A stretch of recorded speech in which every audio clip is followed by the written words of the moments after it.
صلی اللہ صلی اللہ صلی اللہ۔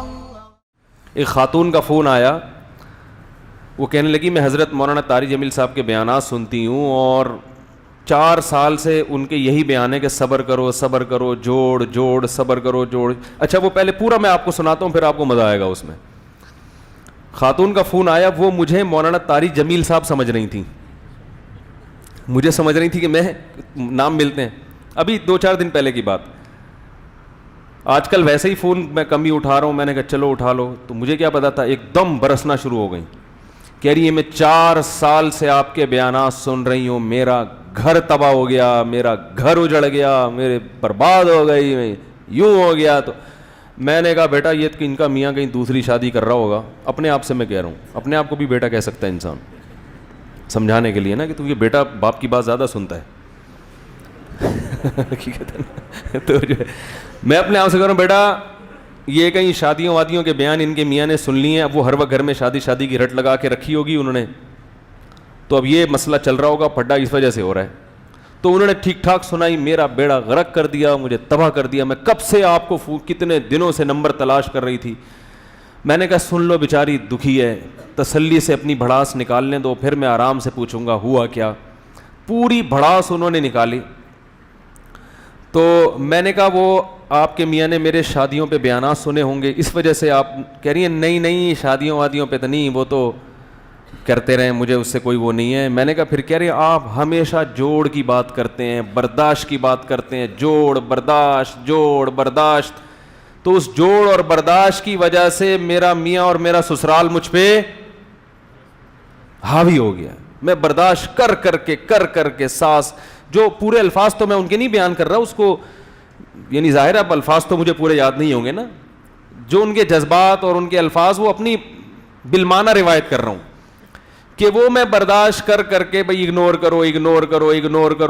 کرو اور پس گئی ہوں میں، اور اب میری زندگی تباہ ہو گئی۔ تو میں سمجھ گیا جوڑ کی بات کون کرتا ہے بھائی۔ یعنی ہم بھی کرتے ہیں لیکن زیادہ تر حضرت کرتے ہیں، وہ تو ماشاءاللہ کرتے ہی جوڑ برداشت۔ تو میں نے ان سے کہا، میں نے کہا دیکھیں وہ تو بیچارے، اس لیے بیچارے تو نہیں کہنے چاہیے لیکن بڑے عالم ہیں، لیکن ان کی نظر میں تو مظلوم ہی بن گئے نا۔ میں نے کہا وہ بیچارے بیان جو کرتے ہیں وہ اس کا یہ مطلب تو نہیں ہے کہ جہاں بعض صورتوں میں شریعت نے انتقام لینے کی اجازت دی ہے وہاں تو جائز ہے۔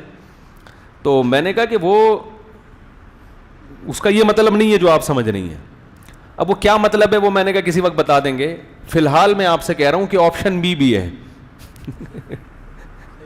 آپشن بی بھی ہے کہ برداشت نہیں کرو۔ کیا خیال ہے؟ میں نے کہا اصل تو یہی ہے جیسے وہ کہہ رہے ہیں، کیونکہ آج کل جو معاشرے میں فسادات زیادہ پھیل رہے ہیں وہ عدم برداشت ہی کی بنیاد پہ پھیل رہے ہیں۔ لیکن اگر آپ کا معاملہ ایسا ہے کہ اتنا ظلم ہو رہا ہے کہ بہت ہی ظلم کی چکی میں آپ پیس رہی ہیں، تو آپشن بی بھی ہے۔ وہ کہہ رہی میں برداشت کر کے تھک گئی ہوں۔ میں نے کہا آئندہ سے برداشت بولو بھائی نہ کریں۔ میں نے کہا قرآن میں اللہ کا ارشاد ہے وَجَزَاءُ سَيِّئَةٍ سَيِّئَةٌ مِثْلُهَا، برائی کا بدلہ اسی قدر برائی۔ یہ اللہ نے اجازت دی ہے، لیکن اللہ نے آگے ترغیب کیا دی، فَمَنْ عَفَا وَأَصْلَحَ، جو معاف کر دے اور اصلاح کر رہے معاشرے کی، تو فَإِنَّ ذَلِكَ مِنْ عَزْمِ الْأُمُورِ، یہ بڑے دل گردے کا کام ہے، یہ بہت پیغمبروں کی سنت ہے۔ اس میں ایک ہمیں اس آیت سے کیا پتہ چلتا ہے کہ نمبر 1 کہ اسلام میں بدلہ لینا بھی بولو نا بھائی جائز ہے۔ ایک بات تو یہ پتہ چلتی ہے، بدلہ لینا بھی کیا ہے؟ جائز ہے۔ نمبر 2 معاف کرنا افضل ہے، لیکن کب؟ فمن عفا واصلح، معاف کرے اور معاشرے کی اصلاح کرے۔ پتہ چلا معاف کرنے سے اگر معاشرے کو فائدہ ہو رہا ہے پھر معاف کرے، فائدے کے بجائے نقصان ہو رہا ہے تو پھر معاف کرنے کی ترغیب۔ بھائی بول لیں اتنی خوبصورت بات کی ہے میں نے، اللہ نے کی ہے، میں نے نہیں کی ہے۔ اسلام دین فطرت ہے۔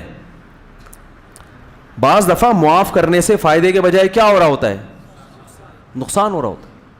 جیسے حدیث میں آتا ہے کہ اگر ایک صحابی نے پوچھا یا رسول اللہ مجھ سے اگر کوئی میرا مال چھیننے کی کوشش کرے میں کیا کروں؟ فرمایا نہیں دو. یا رسول اللہ وہ مجھ سے لڑتا ہے، فرمایا لڑو تم بھی. یا رسول اللہ وہ مجھے قتل کرنے کی کوشش کرتا ہے، فرمایا اس کو مار دو جان سے. آپشن بولو بھائی بھی. کیا کرو؟ اس کو مار.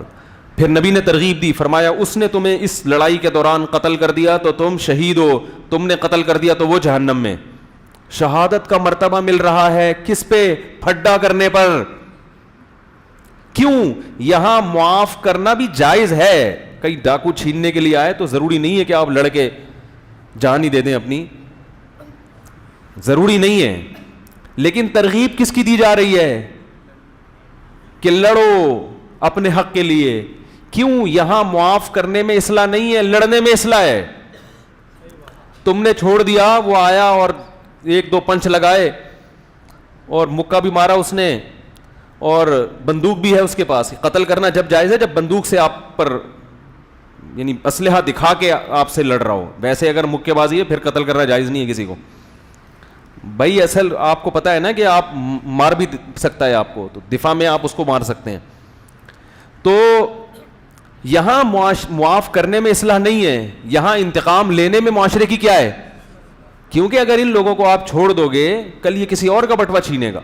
میں نیو کراچی میں امامت کیا کرتا تھا، وہاں کے لوگ جب کسی ڈاکو کو پکڑتے ہیں تو اس ڈاکو کی شہادت سے پہلے اس کے تمام صغیرہ کبیرہ گناہوں کو معاف کرتے ہیں. وہ یہ ان کا اصول ہے. آپ چلے جائیں نیو کراچی میں، کوئی ڈاکو پکڑا جائے نا جس کے پاس بندوق ہو تو وہ اس کے جتنے بھی کبیرہ اور صغیرہ گناہ ماضی میں علانیہ سرہ ہاتھ سے گناہ کیے، زبان سے، آنکھوں سے، ہم جیسے دعا مانگتے ہیں نا اللہ میرے تمام صغیرہ گناہ کبیرہ گناہ جو چھپ کے کیے، جو علانیتاً کیے ہو، جس کا تعلق حقوق لباس سے ہو، جس کا حقوق، سارے گناہ اس کے کیا ہوتے ہیں.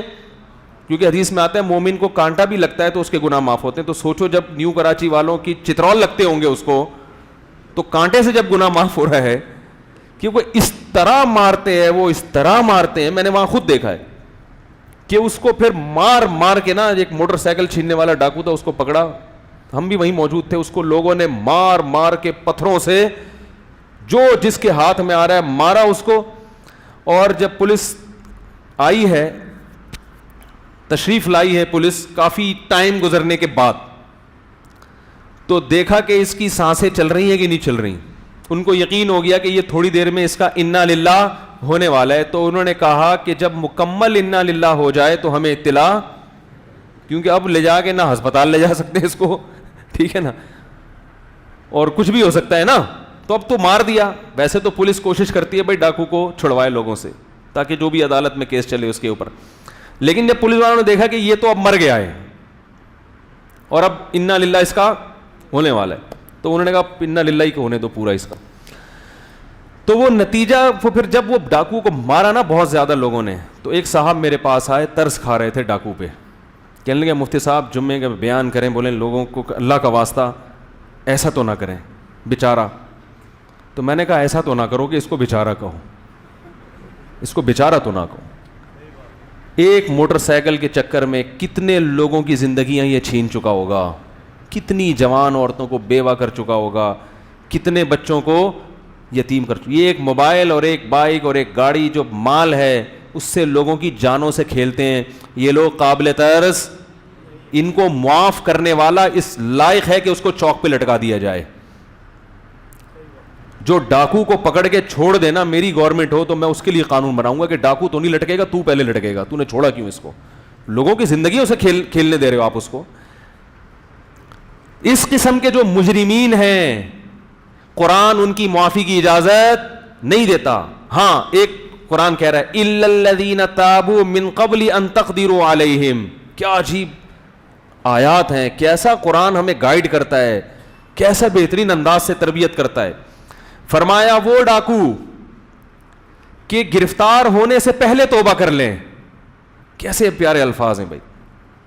ایک آدمی گن پوائنٹ پہ لوگوں سے موبائل چھینتا ہے، موٹر سائیکلیں چھینتا ہے، پیسے چھینتا ہے، پکڑا گیا. اللہ فرماتے ہیں اس کی توبہ دنیا میں قبول, آخرت کے لحاظ سے تو ہے, دنیا کے لحاظ سے توبہ قبول نہیں ہے, اس کو سزا ملے گی, قابل معافی نہیں ہے یہ.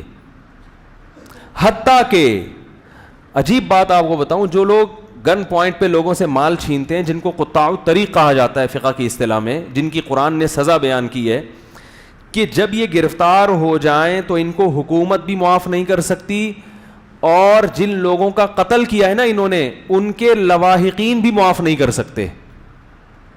اگر قرآن میں ہر جگہ معافی ہی ہوتی, بس معاف کرنا ہے, تو قرآن ان سے معافی کا آپشن 100% ختم. یعنی گورنمنٹ کو اجازت نہیں ہے معاف کرنے کی ایسے ڈاکو کو. اسی طرح اس ڈاکو نے کسی کو قتل کر دیا ڈکیتی کے دوران, تو جو مقتول کے جو وارثین ہیں وہ بھی اس کو اگر معاف کر دیں تو بھی اس کو لٹکایا جائے گا. مشکل ہے بھائی یہ آپشن, بولو بھائی یہ کون سا آپشن ہے؟ یہ بی آپشن ہے, یہ والا بھی ہے اسلام کا ایک رخ. کیونکہ اسلام نے نہ کیونکہ اس کو قتل کیا جائے گا بطور حد کے, بطور قصاص کے نہیں, بطور حد کے. حد کہتے ہیں جو اللہ کا, یعنی جو اللہ سزا لے رہا ہے اس میں اللہ حکومت کو محض وکیل بنا رہا ہے, متولی بنا رہا ہے کہ سزا تو میں لے رہا ہوں, تم صرف ذریعہ بن رہے ہو, تمہیں معاف کرنے کی اجازت نہیں ہے.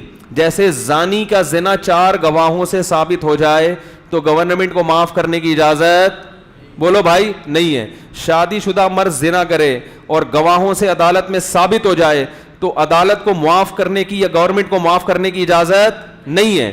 ویسے آپ کسی کو قتل کر دیں تو مقتول کے ورثہ کو معاف کرنے کی بھی اجازت ہے اور قصاص لینے کی بھی اجازت ہے. لیکن ڈکیتی کے دوران اگر کوئی کسی کو قتل کر دے, ڈکیتی عام قاتلوں سے الگ چیز ہے. ایک تو ہے آپ کا کسی سے ذاتی جھگڑا چل رہا ہے, آپ نے بندہ مار دیا, تو اسلام کیا کہتا ہے بھائی, جس کا بندہ مارا ہے اس کے وارثین کو لایا جائے, حکومت قاتل کو پکڑ کے وارثین کے حوالے کرے گی. یہاں بھی گورنمنٹ کو معاف کرنے کی اجازت, کیونکہ گورنمنٹ کا بندہ تھوڑی مارا ہے. ہمارے ملک میں گورنمنٹ بھی صدر کی اپیل پر پھانسی کی سزا کیا کر دی بھائی, صدر کا آدمی تھوڑی مارا ہے, جس کا عورت کا شوہر مارا ہے اس عورت سے پوچھو کہ معاف کرے گی کہ نہیں کرے گی. گوروں کے قوانین ہم نے مسلط کیے ہوئے اپنے اوپر جن کی کوئی سینس بنتی نہیں ہے. تو جس کا بندہ, جس کا بیٹا مارا ہے تو باپ کو ہے نا, باپ کو حکم ہے کہ وہ معاف کرے یا نہ کرے. بھائی کو مارا تو بھائی اور باپ اس کے والی وارث ہیں. تو قصاص الگ چیز ہے اور حد. اگر کوئی ذاتی دشمنی کی بنیاد پر کسی کو قتل کر دیتا ہے تو مقتول کے وارثوں کو, شوہر کو قتل کیا, بیوی اپنے شوہر کے قاتل کو گولی بھی مار سکتی ہے اور معاف بھی کر سکتی ہے, دیت بھی لے سکتی ہے. کیونکہ نقصان کس کا ہوا, بول لو نا یار, عورت کا نقصان ہوا. گورنمنٹ کا کام یہاں پر صرف اتنا ہے کہ قاتل کو پکڑ کے مقتول کے وارثوں کے حوالے کر دے. بھائی تم مجرم پکڑ نہیں سکتے تھے, تمہارے پاس طاقت نہیں ہے, لو ہم نے پولیس کا استعمال کیا اور یہ تمہارے, جیسے سعودی عرب میں ہوتا ہے. اور ایک قتل وہ ہوتا ہے جو ڈکیتی کے زمرے میں آتا ہے, ذاتی دشمنی نہیں ہے, موبائل چھین رہا ہے لوگوں سے, بائک چھین رہا ہے گن پوائنٹ پہ, پرس چھین رہا ہے, یا گھر میں ڈاکو گھس کے ڈکیتی کرتے ہیں.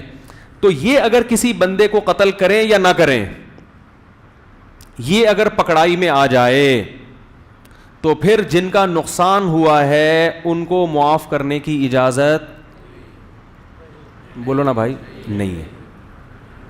آئی بات سمجھ میں؟ کیوں؟ اس قاتل جس نے کسی شخص کو ذاتی دشمنی کی بیس پہ قتل کیا, وہاں قاتل کو معاف کرنے کا بھی آپشن اور نہ کرنے کا بھی آپشن. معاف کرنے کی ترغیب دی شریعت نے, کیونکہ وہاں معاف کرنے میں معاشرے کو کیا ہے, فائدہ ہے. فائدہ یہ ہے کہ قاتل ساری زندگی مقتول کے وارثوں کا احسان مانے گا, کیونکہ وہ قاتل کوئی فسادی نہیں ہے, اس نے ذاتی دشمنی کی بنیاد پر ایک بندے کو مار دیا, تو ساری زندگی دبا رہے گا, وہ مقتول کے وارثوں سے نظریں نہیں ملائے گا کہ میں نے ان کا بندہ مارا اور پھر بھی انہوں نے مجھے معاف کر دیا. ممکن ہے یہ اس شرم سے زمین میں گڑ جائے اور آئندہ کے لیے توبہ کرے اور اصلاح کرے, کچھ بھی کر سکتا ہے, جیسے کہ بہت سے لوگ اس طرح کیا انہوں نے. لیکن جو آدمی موبائل چھیننے کے لیے بندے مار دیتا ہے اور یہ آدمی کو اگر آپ معاف کریں گے, گورنمنٹ معاف کرے گی, تو گورنمنٹ کا تو کچھ بگڑا ہی نہیں ہے نا.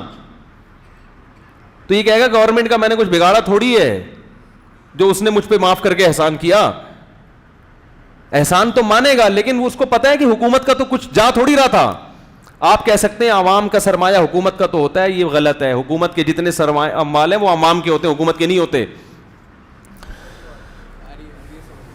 بھائی گورنمنٹ اگر آپ کو کچھ دیتی ہے تو اپنی جیب سے تھوڑی دے رہی ہوتی ہے, وہ تو ہم سے ہی ٹیکس لے کے ہم کو دے رہی ہوتی ہے. جیسے یورپ میں بوڑھوں کی بڑی کیئر کی جاتی ہے, اولڈ ہوم میں پیسے دیے جاتے ہیں, تو گورنمنٹ اپنی جیب سے دے رہی ہے وہ پیسے. لوگ کہتے ہیں وہاں کی گورنمنٹ بہت اچھی ہے, اس لحاظ سے اچھی ہے کہ ایک نظام کو مینیج کیا ہوا ہے, لیکن وہی پبلک سے لے کے بوڑھوں پہ دے رہی ہے. اور اسلام کیا کہتا ہے کہ جس کا بوڑھا ہے بیٹا اس پہ خود خرچ کر لیں, اس کو اولڈ ہوم میں جمع کیوں کرا رہے ہو بھائی؟ نہیں آ رہی بھائی. جس کا بیٹا ہے وہ اپنے باپ پہ خرچ کرے تو تعلقات کیا ہوں گے باپ اور بیٹے کے درمیان اچھے. لیکن وہ وہاں کیا ہو رہا ہے, بیٹا باپ پہ خرچ نہیں کر رہا, حکومت بیٹے سے لے کے کس پہ خرچ کر رہی ہے؟ باپ پہ. تو باپ سمجھتا ہے کہ مجھے کون دے رہی ہے؟ گورنمنٹ. اور بیٹا سمجھتا ہے کہ گورنمنٹ نے جبرن مجھ سے کیا وصول کر رہی ہے؟ ٹیکس. ٹھیک ہے نا. تو محبت کے علاوہ ہر چیز پروموٹ ہو رہی ہے. سمجھ رہے بات کو؟ نہیں سمجھ رہے تو بھی ٹھیک ہے, تو بھی ٹھیک ہے, چلتا ہے. تو میں یہ کر رہا تھا کہ کیا بات کر رہی تھی یار یہ, ہاں, یہاں ڈاکو کو معاف کرنے کی اللہ نے حکومت کو بھی اجازت نہیں دی. اور ڈکیتی کے دوران کسی کا انتقال, کوئی قتل ہو گیا, تو یہ نہیں ہے کہ حکومت مقتول کے وارثوں سے پوچھے گی کہ بتاؤ معاف کرنا ہے یا سزا دینی ہے. شریعت میں اس کی اجازت نہیں ہے. اللہ کہتے ہیں یہاں معافی کا آپشن نہیں ہے. گرفتاری سے پہلے توبہ کر لیتا تو معافی کا آپشن تھا, اور توبہ بھی ایسی ہو کہ اس کے حالات سے لگے کہ واقعی توبہ کی ہے. یہاں بھی اللہ نے یہ نہیں کہا کہ بس اچھا گمان رکھو, بھائی توبہ کر لی ہوگی چھوڑ دو اس کو. نا نا نا نا نا, دلوں کے حالات اللہ کے سوا کوئی نہیں جانتا, کیونکہ یہ ایک مجرم ہے ریاست کا, لوگوں کا مجرم ہے. تو فقہاء نے بیان کیا ہے کہ صرف زبانی کلامی توبہ کافی نہیں ہے, اس کے حالات سے اور آئندہ لائف اسٹائل سے یہ جھلکنے لگے کہ واقعی اس نے سابق زندگی سے توبہ کر لی ہے, پھر اس کو معاف کیا جائے گا. سمجھ رہے ہیں کہ نہیں سمجھ رہے ہیں؟ تو یہ کون سا آپشن ہے؟ یہ تو بی بھی نہیں, سی ہو گیا. ایک تو ہے کہ معاف کرنے کی اجازت بھی ہے, نہیں بھی ہے, بہتر ہے کہ معاف کر دو. دوسرا آپشن کیا ہوا کہ بہتر ہے کہ معاف نہ کرو. تیسرا ہے کہ معاف کرنے کا آپشن ہے ہی نہیں. اسلام میں 3 آپشن ہیں. تو یہ وہ مجرم ہے, معافی کا آپشن نہیں ہے. زنا کر لیا کسی نے, معافی کا آپشن نہیں ہے. نبی صلی اللہ علیہ وسلم کے دور میں ایک عورت نے چوری کی, کسی شخص نے چوری کی, ایک عورت تھی, وہ مقدمہ آیا نبی کے پاس, آپ نے حکم دیا ہاتھ کاٹ دو. تو زید ابن حارث رضی اللہ تعالی عنہ حب رسول اللہ تھے, نبی صلی اللہ علیہ وسلم کے بہت چہیتے. حب عربی میں چہیتے کو کہتے ہیں. لوگوں نے کہا کہ زید ابن حارثہ سے کہ کہا جائے کہ نبی سے سفارش کریں کہ اس عورت کا ہاتھ نہ کاٹا جائے, کیونکہ نبی کے بہت چہیتے ہیں, نبی ان کی بات کو رد نہیں کریں گے. وہ گئے اور عرض کیا یا رسول اللہ آپ اس عورت کا ہاتھ نہ کاٹیں, سردار قبیلے کی عورت ہے. تو آپ صلی اللہ علیہ وسلم غضبناک ہو گئے, فرمایا اللہ کی قسم اگر فاطمہ بنت محمد میری بیٹی چوری کرتی تو میں اس کا ہاتھ بھی کاٹتا. مفتی طارق مسعود صاحب کے بیانات سننے کے لیے YouTube سبسکرائب کریں, اور اگر آپ لائیو ویڈیو کو کبھی بھی مس نہیں کرنا چاہتے ہیں تو سبسکرائب کرنے کے بعد بیل آئیکن پہ کلک کرنا مت بھولیں. جزاک اللہ.